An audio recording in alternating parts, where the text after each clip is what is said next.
Hello, this is Math 2270 coming to you from the College of DuPage during the summer of 2020, and this lecture is entitled The Heaviside Step Function and Laplace Transforms. By way of introduction, one of the most powerful aspects of the Laplace transform as a tool in solving initial value problems is that we do not require the right-hand side of the equation to be a differentiable function. It can be piecewise continuous. This is critical in many applications because inputs can be switched on and off, giving rise to piecewise functions. A home air conditioner that can be switched on and off based on the temperature read by the thermostat is a modest example of this. The Heaviside step function is our analytical tool for handling this, and accordingly we consider the Laplace transforms and inverse transforms of this Heaviside function.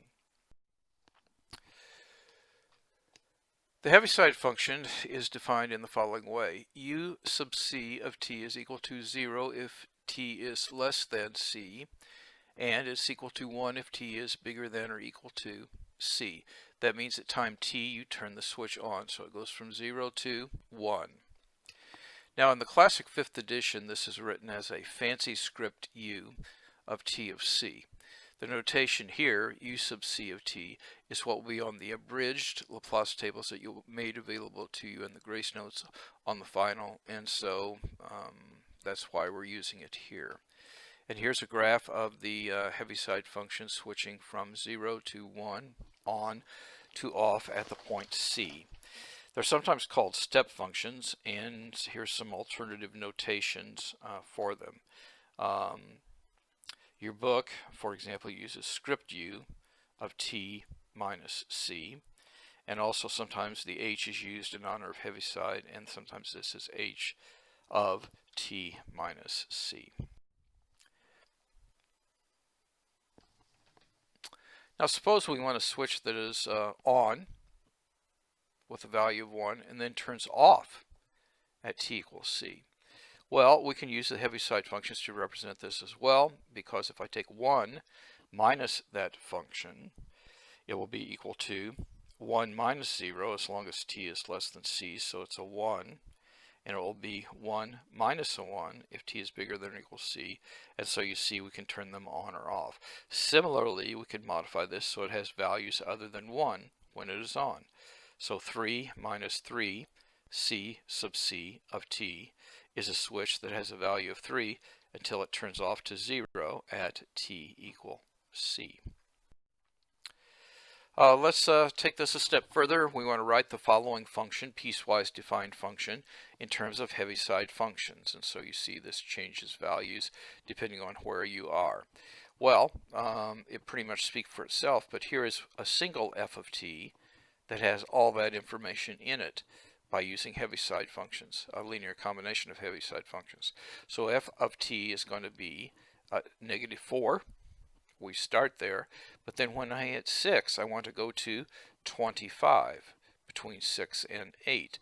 Well, I can't turn this one off because I have the minus 4, but I can add 29, and that brings us to 25 for a while. But then we get to 8, and again, I can't turn this one off, but what I can do is do a minus 9, turning a different switch on. And you see that brings us down to, this brought us down to 25. This brings us down to 16. And then at 30, this will bring us down to 10 and remains 30 thereafter. So in this way, you can write a piecewise defined function as a combination of Heaviside functions.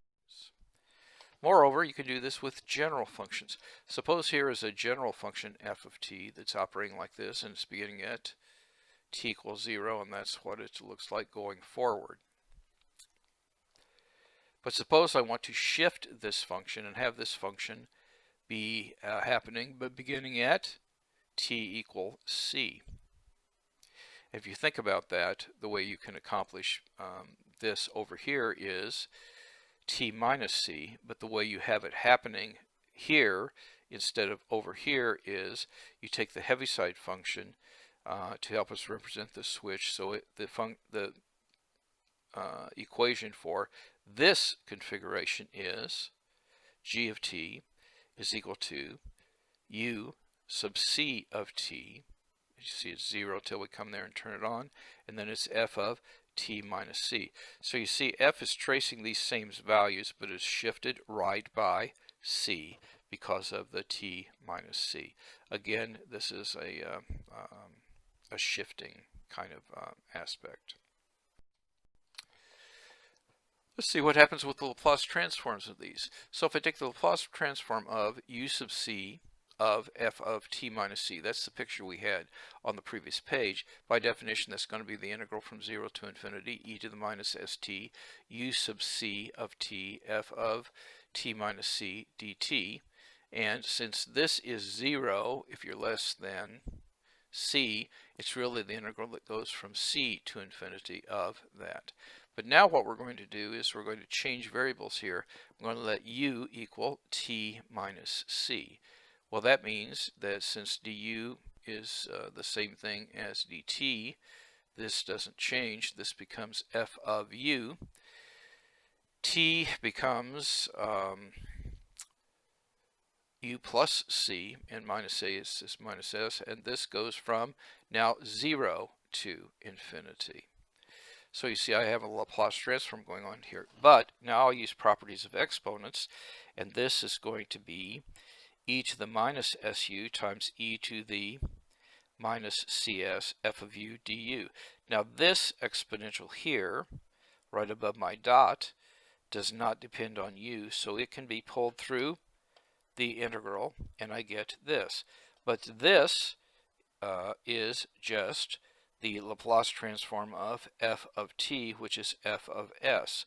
So you see, what we've done is we've proven that the Laplace transform of the Heaviside function u sub c of t, f of t minus c, the shift is important, is e to the minus cs times capital F of s. And in your book, this is another one of the shifting theorems that they speak about. Now, this result actually says two things. Number one, it is formula 27 in the abridged list of Laplace transforms. So I take the transform of this, I get this. But it also tells me if I take the inverse transform of this, I will get that. So both these equations are written in that's an important result. Moreover, I can talk about, well, what is the Laplace transform of the Heaviside function itself? It is a piecewise function, and so that's going to be the Heaviside function times 1, where 1 is a function. I just replaced the Heaviside function with the Heaviside function times 1. Well, we know from our result that we just had that this is e to the minus cs times Laplace transform of 1. But we know the Laplace transform of 1 is 1 over s, and so this is a result that we have. And you can read this result forward, or you can read it backwards. So the Laplace transform of u sub c at t is e to the minus s times c over s, but it also tells us that the inverse transform of e to the minus cs over s is u sub c of t. And all of this information is manifest in formula 25 in your sheet of Laplace transforms. So here's an example. You're to find the Laplace transform of each of the following. There's A, B, C, D. That's 4 problems for you to do. You know what to do. And when we come back in 28.1, we'll see